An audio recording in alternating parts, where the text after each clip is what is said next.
I'll start with foreign funding والا. اگر فورن funding والا کیس ہے جو ابھی اس پہ اب ساری جماعتوں کے نام آ رہے ہیں, چیزیں ہیں, تو how serious is this for the country, Pakistan کے لیے, اور اس میں کیا کوئی حقیقت ہے؟ اگر ہے تو کیا ہمارے ادارے کیا کر رہے تھے جب یہ ساری باتیں ہو رہی تھیں؟ Thank you very much. دیکھیے میں سمجھتا ہوں کہ یہ جو فارن فنڈنگ کا کیس ہے اس کو بلو اپ کر کے بہت بڑھانے کی کوشش کی جا رہی ہے. یہ ایک ریالٹی ہے کہ تمام جماعتیں فنڈنگ باہر سے جو ایکسپرٹ پاکستانی ہیں ان سے لیتی ہیں. جتنے لوگ چاہے وہ امریکہ میں ہوں, مڈل ایسٹ کنٹریز میں ہوں یا یو کے میں ہوں, وہاں سے فنڈنگ تو یہ جماعتیں کرواتی ہیں. اور اس فنڈنگ کا جب پرانا ایک طریقہ کار رائج تھا 9/11 سے پہلے کا, اس وقت تو ہمارے ملک میں بھی بلکہ بہت قریب تک بھی ہوتی رہی ہے. تو یہ ہنڈی کے ذریعے یہ پیسہ آتا تھا. بینکوں کی ریگولیشن اتنی سخت تھی کہ لوگ اس کا اوائڈ کرتے تھے. اسی طرح ملک سے باہر جتنی جائیدادیں خریدی گئیں ان کے لیے بھی ہنڈی ہوتا تھا پیسہ. یہ تو ایک ریالٹی ہے, کوئی اس کو مانے یا نہ مانے.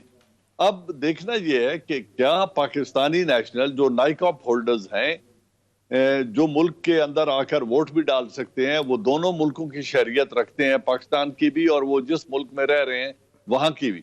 اگر ان لوگوں نے اپنی پارٹیوں کو فنڈ کیا ہے تو میرے نزدیک یہ کوئی جرم نہیں ہے, چاہے اس کا کسی بھی جماعت سے تعلق ہو. یہ تو ایک بات ہے جو مجھے سمجھ آتی ہے. اور دوسری بات جسے کہا جاتا ہے کہ ایک اسرائیلی نیشنل ہے, ایک انڈین نیشنل ہے, میں انٹیلیجنس بیک گراؤنڈ کو سمجھتے ہوئے بڑے آپ کو وثوق سے کہہ سکتا ہوں کہ اگر انہوں نے پولیٹیکل پارٹیز کے اندر انویسٹ کرنا ہو کسی ہوسٹائل کنٹری نے, تو وہ اپنے نیشنل کے ذریعے فنڈنگ نہیں کرتا, وہ تھرڈ کنٹری یوز کرتا ہے, تھرڈ میڈیم یوز کرتا ہے, وہ دوسرے پروکسیز کو یوز کر کے پھر وہ اماؤنٹ ڈفرنٹ فیک اکاؤنٹس میں جاتا ہے. وہ اس پارٹی کے اپنے اکاؤنٹ میں ان کے نیشنل کبھی جمع نہیں کرائیں گے. اب یہ ایک سیاسی فٹ بال بن گیا ہے, اس کو تمام جو ہیں وہ اکھاڑے میں آ کے کھیل رہی ہیں تمام جماعتیں. مجھے پتا ہے مذہبی جماعتوں کی فنڈنگ ہوا کرتی تھی, یو اے ای سے بھی, سعودیہ سے بھی, ایران سے بھی. وہاں بھی جو لوگ بیٹھے ہیں وہ ان کے چندے جمع کرتے تھے, اور پھر جب یہ حج عمرے پہ جاتے تھے یا ویسے ہنڈی کر کے تو ان کو یہ پیسے آتے تھے. تو کیا یہ فورن فنڈنگ ہے؟ اگر یہ والی اگر مذہبی جماعتوں کے از دس فورن فنڈنگ؟ نہیں, میں یہ کہہ رہا ہوں یہ اگر وہاں پاکستانی بیٹھے ہوئے چندہ جمع کر کے, کیونکہ ہر سیاسی جماعت کا ونگ تمام ممالک میں موجود ہے, ادھر اپائنٹمنٹ ہولڈرز بھی ہیں اور وہ لوگ اپنی پارٹیوں کے لیے فنڈنگ کرتے ہیں. اگر آپ اس کو ایک اور مثال ہے, اس کو اگر آپ دیکھنا چاہیں تو دیکھیں, عامر خان نے اور امیتابھ بچن نے بھی شوکت خانم کے لیے فنڈنگ کی بھی تھی, اور فنڈ کلیکشن میں وہ معاون بھی رہے عمران خان کے. تو اس کو کیا ہم کہہ سکتے ہیں کہ شوکت خانم انڈین فنڈڈ ہے؟ نہیں, ایسا نہیں ہے. تو یہ جو فلنتھروپسٹ ہوتے ہیں ان کی بھی فنڈنگ ہوتی ہے انٹرنیشنلی, اور پولیٹیکل جماعتوں کی اگر کسی غیر ملک کی ہوسٹائل ایجنسی نے فیک اکاؤنٹس میں وہ پیسے ڈالے ہیں اور ان کا کنیکشن کسی پولیٹیکل لیڈر سے ثابت ہوتا ہے تو ہی مسٹ بی ہیلڈ اکاؤنٹیبل, اور اس کو سزا ہونی چاہیے. اچھا سر, سیاسی لوگوں کی تو بات ہو جاتی ہے, جو بیوروکریٹس ہیں, ملٹری کے جنرل, ان کی بھی جو عزیز و اقارب ہیں, ان کی بھی جو, جب وہ ظاہری بات ہے کہ اہم عہدوں پہ ہوتے ہیں, تو ان کا بھی تو احتساب ہونا چاہیے, اکاؤنٹیبلٹی اکراس دا بورڈ, کہ جس کا بھی جو بھی ہے باہر ہے وہ جسٹیفائی کرے, چیزیں کرے. کیونکہ اس پہ بھی آ رہے ہیں کہ جی نیکسس ہے کہ فلانے کا رشتہ دار, کسی کا داماد, وہ بھی فائدے اٹھا رہے ہیں, تو ان کا بھی تو کرنا چاہیے. بالکل, تمام پبلک آفس ہولڈرز جتنے بھی ہیں, پبلک آفس ہولڈرز, ان تمام کا یا بیوروکریٹ جو پوزیشن آف اتھارٹی میں تھے اور ملکی قوانین کو یا لوگوں سے فوائد لے سکتے تھے, اگر ان کی یا ان کی ڈیپینڈنٹ اولاد کی یا وائف کے نام پہ کوئی جائیداد ابراڈ ہے, ان کا پتہ کرنا چاہیے, ان سے جواب دہی کرنی چاہیے. اگر وہ اس کا پروف نہیں دیتے تو چاہے جج ہو یا جنرل ہو یا جرنلسٹ ہو, ان سب کو سزائیں ہونی چاہیے اور ان کو جیل میں ڈالنا چاہیے. یعنی کوئی بھی پاورفل بندہ کو قانون سے بالاتر نہیں ہونا چاہیے, قانون سے بالاتر کوئی بھی نہیں ہے. اچھا جنرل صاحب, اب آ جاتے ہیں اب ملک میں, یعنی پاکستان میں ایک تو اندرونی تو بات کر لی, اب دشمن بھی ہمارے خلاف برسر پیکار ہے اور وہ بالکل ایکسپوز ہوتا جا رہا ہے. پہلے تو یہ دنیا کو ایک طرح سے دھوکہ تھا, پاکستان کو بدنام کرتے تھے, اب وہ سب چیزیں ون بائی ون ہو رہی ہیں. ای او ڈیسن فور لیب ہو گیا, اب جو ارنب گوسوامی, جو ارنب گیٹ آ گیا, کہ جس طرح کی میڈیا کے لوگوں کو انڈیا میں کہ پہلے سے ہی نیکسس ہے کہ فوجیوں کے ساتھ اور پھر اپنے فوجی, اب جو فالس فلیگ پاکستان بات کرتا ہے, ان سب چیزوں کی جسٹیفیکیشن اور سب کے سامنے آنا شروع ہو گیا ہے. اب اس کے بعد اب پاکستان کے پاس تو یہ اوپن اینڈ شٹ کیس آ گیا ہے. اب دنیا کو ہم اور کیا بتائیں, اور جو انڈیا جو کر رہے ہیں ہم اس کے خلاف کیا کر سکتے ہیں؟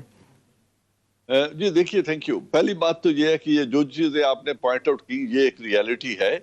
اس کا ایک تو یہ ہے کہ ہندوستان جس طرح کی وار ہمارے اگینسٹ ویج کیے ہوئے ہے, اس میں تو کوئی دو رائے نہیں ہے کہ وہ اسٹیٹ سپانسر ٹیررزم ہمارے ملک میں کر رہا ہے. جو کلبھوشن یادو اور پوری ٹیم پکڑی گئی تھی وہ ہے, پھر باقی لوگ پکڑے گئے. پھر یہ جو پروپیگنڈا ہے, پروپیگنڈا وارفیئر, یہ ہائیبرڈ وار کی بیوٹی یہی ہے کہ یہ پیس اور جنگ ان دونوں کے درمیان جو پورا گرے زون ہے اس میں لڑی جاتی ہے. اور اس گرے زون میں ڈس انفارمیشن, پروپیگنڈا, سبورژن, پارٹیوں کو اور لیڈرشپ کو ڈسکریڈٹ کرنا, even silver bullet solution against selected people, یا جو سپلائی لائنز ہیں ان کو ٹارگٹ کرنا, یا جو ریمیٹنسز ہیں ان کو ڈسکریڈٹ کرنے کے لیے کام کرنا, یہ تمام کام کیے جاتے ہیں. تو ہندوستان نے, اجیت دووال ایک ایسا شخص ہے جو اس میں خصوصی مہارت رکھتا ہے, اس نے یہ سارا پلان کیا, اور یہ بہت اچھی بات ہے کہ اب وہ ایکسپوز ہو گئے. اب اس کے دو چیزیں ہیں جو آپ نے کہا نا کیا کرے. پہلی بات یہ ہے کہ انفارچونیٹلی ڈیسیژن میکر پاکستان نہیں ہے. اس کا نوٹس یونائٹڈ نیشن نے لینا ہے. ہم کمپلیننٹ ہو سکتے ہیں, ہم سفرر ہو سکتے ہیں, ہم اس کے وکٹم ہو سکتے ہیں. تو ہم نے جو مشن کے ذریعے جو ہمارے مشنز ابراڈ ہیں ان کو, یا جو ڈوسیز بنا کے انفارمیشن اور انٹیلیجنس ہم نے شیئر کی ہے یو این میں, ڈپلومیٹیکلی اینڈ پولیٹیکلی ہم وہی کر سکتے ہیں. لیکن اس کے خلاف جو نیکسٹ کاروائی ہے, ایک تو ہندوستان کو اس کا بہت بڑا نقصان یہ ہے کہ آئندہ ان کی سچی بات پہ بھی کوئی یقین نہیں کرے گا. وہ اس قدر ڈسکریڈٹ ہو رہے ہیں کہ ان کی یہ جو تمام تر فالس فلیگ کی کاروائیاں ہیں, اور جو ڈس انفو لیب, اور یہ جو فیڈ اف کی, اور یہ جو چیزیں ایکسپوز ہوئی ہیں. اور جنرل صاحب, ابھی جو نئی کتاب آئی ہے مائی انیمیز اینیمی, اس میں بھی پشتون اور بلوچ کارڈ کا ذکر ہے, جو اب تو یعنی کوئی ڈاؤٹ ہی نہیں رہا کہ پاکستان میں جو کارروائی ہیں, جس طرح ابھی افغانستان میں جو گردوارے پہ حملہ کیا ہے اس پہ بھی پیچھے ہندوستانی نکلا, سکھ گردوارے پہ جو حملہ ہوا, پھر مچھ پہ اور کراچی میں, اور پھر یہ جو ISIS اس کا اور بھارت کا گٹھ جوڑ, اب وہ بھی سامنے آ رہا ہے. اب ان کے اپنے رائٹر یہ لکھ رہے ہیں. دیکھیں وہ یہ لکھ بھی رہے ہیں, اور یہ جو بلوچ اور پشتون کارڈ ہے اس کا جو 2015 میں جب نریندرا مودی لال قلعے میں کھڑے ہو کے اپنے لوگوں سے خطاب کر رہے تھے اب یوم آزادی پر, اس وقت انہوں نے کہا تھا کہ گلگت بلتستان سے اور بلوچستان سے لوگ میرے ساتھ رابطے میں ہیں. یہ ان کے پرائم منسٹر کے الفاظ ہیں کہ لوگ میرے ساتھ رابطے میں ہیں اور وہ ہماری طرف دیکھ رہے ہیں. تو اگر یہ پرائم منسٹر کا انکشاف ہے تو اس میں تو کوئی دو رائے رہ ہی نہیں گئی کہ وہ کس طریقے سے ہمارے ملک کے اندر ڈسٹینشن پھیلا رہے ہیں, کس طریقے سے وہ سبورٹ کر رہے ہیں مائنڈز کو, اور کس طریقے سے وہ پشت پناہی کر رہے ہیں ان ایلیمنٹس کی جو ملک کے اندر سلامتی کے ساتھ کھیل رہے ہیں. یہ سب کچھ ہے اس کو, لیکن مسئلہ یہ ہے کہ اس وقت یونائٹڈ نیشن ہو یا ویسٹرن ورلڈ ہو یا خود امریکہ بذات خود ہو, وہ اپنے مفاد کے لیے ہندوستان کو استعمال کرنا چاہتے ہیں اس خطے میں, اور اس وجہ سے they are looking the other way. ان کے خلاف کوئی پیونیٹیو ایکشن لینے کو نہیں ہے. یہ ایک بڑی انفارچونیٹ سچویشن ہے. تو ہمیں اس کے علاوہ اس کا حل ڈھونڈنا ہوگا کہ ہم کس طریقے سے ان کو اس بات کی سزا دے سکتے ہیں, کیونکہ صلاحیت میں مجھے کوئی شک نہیں کہ ISI ان کی را کو we can send them back to school, یہ ہمارا پوٹینشیل ہے. ہم اس سے بہت بڑھ کے کام کر سکتے ہیں. صرف پالیسی کو ری اورینٹ کرنے کی ضرورت ہے. ہم جب تک ڈیفینسو رہیں گے ہندوستان ہمارے اوپر چڑھ کر حملہ آور ہوتا رہے گا. یعنی یہی باٹم لائن ہے کہ آپ کہا کہ ہمیں تھوڑا سا بتانا چاہیے, اگر ایگریشن کا ایلیمنٹ لانا پڑے گا. کوئی دفاع کبھی بھی کامیاب نہیں ہوتا مکمل طور پہ. اچھا, اب یہ ایک اور چیز ہے کہ انٹرنیشنلی ایک اور ڈیولپمنٹ ہے کہ ٹرمپ چلا گیا, جو بائیڈن آ گیا, امریکہ میں صدارت کی تبدیلی, ریپبلکنز گئے, ڈیموکریٹس آ گئے. اب جو بائیڈن ہے اوباما کے ساتھ نائب صدر بھی رہ چکے ہیں. پاکستان میں ڈرون حملے بھی اسی ٹائم پہ ہوئے اور بڑی زیادہ تعداد میں ہوئے, شدت کے ساتھ ہوئے. پھر انڈیا کے ساتھ جو سول نیوکلیئر معاہدہ تھا اسی ٹائم پہ ہوا, اسلحہ بھی بیچا انہوں نے. تو یہ جو بائیڈن کا آنا اور اب سارے انکشافات جو ابھی ہم بات بھی کی ہے, تو یہ کیا کہ ونڈو آف اپورچونٹی ہے یا مور آف دا سیم کہ انڈیا چائنا کا ڈراوا دیکھ کر پاکستان سے وہی انڈیا US والا معاملہ چلتا رہے گا؟ دیکھیں جی, رہے گا تو مور آف دا سیم, لیکن شاید ظاہری روایت بدل جائے, کیونکہ وہ ایک ٹریڈیشنل پولیٹیشین ہیں, بڑے ایکسپیرینس ہیں, وہ پچھلے 40 برس سے سینٹ اور مختلف کمیٹیوں میں، اور وائس پریزیڈنٹ بھی اوباما کے رہے 8 سال. تو وہ بہت ایکسپیرینس ہیں. وہ اپنی اسٹیبلشمنٹ کی بھی سنیں گے، اپنے اداروں کی بھی سنیں گے، اور کوئی ایسا انوکھا کام نہیں کریں گے جس طرح ٹرمپ سرپرائز کر سکتا تھا پوری دنیا کو. یہ پریڈکٹیبل ہوں گے. ان کا ابتدائی فوکس جو امریکہ کے اندر اس وقت آگ لگی ہوئی ہے اس کو بجھانے میں ہوگا، چاہے وہ کووڈ کی صورت میں ہو، چاہے نسل پرستی کی صورت میں ہو، چاہے وہ جو ان کے اپنے انٹرنل پرابلم ہے معیشت کے، اور وہ پہلے تو وہ ان سے ڈیل کریں گے. اس کے ساتھ ساتھ ان کے ادارے بڑے اسٹیبلشڈ ہیں تو وہ اپنی فورن پالیسی پر بھی دھیان ضرور رکھیں گے. لیکن میری سمجھ کے مطابق اس خطے میں امریکہ ہو یا پاکستان، ہم اپنے جو اسٹریٹجک پارٹنرز ہیں ان کا انتخاب کر چکے ہیں. ہم نے پاکستان نے اپنا معاشی مستقبل اور اسٹریٹجک مستقبل جوڑ دیا ہے چائنا کے ساتھ، اور ابھی ہم اپنی جیو اکنامک سٹرینتھ کو ایکسپلائٹ کرتے ہوئے معیشت کو بڑھاوا دینا چاہتے ہیں اور چائنا کو فیسیلیٹیٹ کرنا چاہتے ہیں ایک آلٹرنیٹ روٹ کی صورت میں. وہ بیلٹ اینڈ روڈ انیشیٹو ہے اور گوادر ہے، کیونکہ ساؤتھ چائنا سی اور اسٹریٹ آف ملاکا میں اس کے لیے بہت مخالفت ہو گئی ہے، مشکلات پیدا ہو سکتی ہیں. تو ایک آلٹرنیٹ روٹ چائنا نے کھولا ہے. یہ ان کی اسٹریٹجک مجبوری ہے اور ہماری بھی اسٹریٹجک مجبوری ہے کہ ہمیں ایک ویٹو پار اور بہت بڑی معیشت کی سپورٹ چاہیے اپنی معیشت کو اپنے پاؤں پہ کھڑا کرنے کے اور لیے. جس کے ساتھ ہمارے بڑے دوستانہ تعلقات ہیں. لیکن سر اس کی ریلائبل پارٹنر جی ریلائبل پارٹنر، لیکن اس کی کاسٹ بھی پے کرنی پڑے گی. ظاہری بات ہے اگلی پارٹی اس کو ایزی نہیں کاسٹ تو ہر کرے گی. چیز کو ہوتی ہے، کاسٹ تو ہر چیز کی ہوتی ہے. اسی طرح انہوں نے ہندوستان کا انتخاب کر لیا ہے امریکہ نے، جو بڑے عرصے سے چاہتے تھے، لیکن باوجود وہ پہلے نان الائنڈ کا حصہ رہے، پھر وہ حصہ بننا نہیں چاہتے تھے، پھر افغانستان ہو گیا، پہلے یو ایس ایس آر آ گیا، بعد میں 9/11 ہو گیا. تو پاکستان کی پوزیشن بہت ڈیفرنٹ تھی.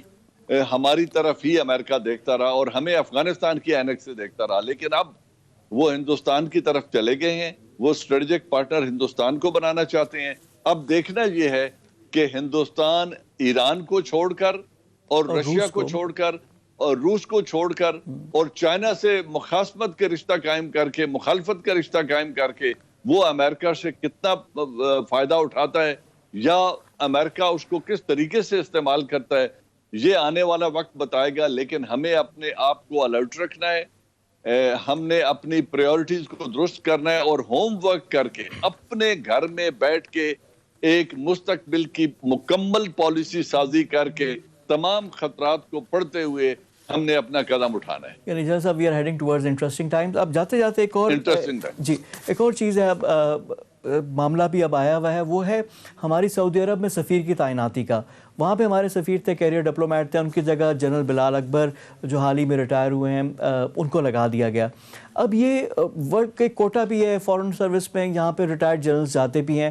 اس پہ بھی لوگ سوال اٹھا رہے ہیں کہ کیا یہ ہونا چاہیے، اور جس طرح سعودی عرب والا ہے جو تعیناتی ہے، آپ اس کو کیسے دیکھ رہے ہیں؟ دیکھیں جی، لوگوں کو سوال اٹھانے کا حق ہے، لیکن کانسٹیٹیوشن آف پاکستان کے مطابق جو ایوب خان کے ٹائم سے جو سیٹس کریٹ ہوئی تھیں اور جنہیں فارن آفس نے ہمیشہ سپورٹ کیا، اور اس کو کانسٹیٹیوشنل بیکنگ آج بھی 1973 کے کانسٹیٹیوشن کے مطابق بھی یہ بیکنگ حاصل ہے، تو اس کو سڑک پہ تو ڈسکس کیا نہیں جا سکتا. میں خود امبیسڈر رہا ہوں، اور کچھ ممالک ایسے ہیں جہاں ہماری تجارت نہیں ہے بہت، لیکن ہمارے اسٹریٹجک ملٹری ریلیشن بہت اہم ہیں. ان ممالک میں اگر جنرل امبیسڈر جاتا ہے تو وہ جو بندھن ہے، اسٹریٹجک بندھن، ملٹری کی جو ریلیشن شپ ہے، ملٹری ٹو ملٹری، اور باقی جو اسٹریٹجک کوآپریشن ہے، اس کو وہ ایک کیریئر ڈپلومیٹ کے مطابق بہت مقابلے میں بہت بہتر طریقے سے سمجھ سکتا ہے. تو 8 ویکنسیز ہوتی ہیں آرمی کی، 2 ایئر فورس کی اور 2 نیوی کی، 10 ہوتی ہیں. کبھی 8 گئے ہوئے ہوتے ہیں، کبھی 7 گئے ہوتے ہیں، کبھی 9 چلے جاتے ہیں. اس سے کوٹے سے کبھی ایکسیڈ نہیں ہوا، کوئی ایکسٹرا سیٹ آرمڈ فورسز کو ملی نہیں، تینوں آرمڈ فورسز کو. لیکن جہاں پہ وہ ہیں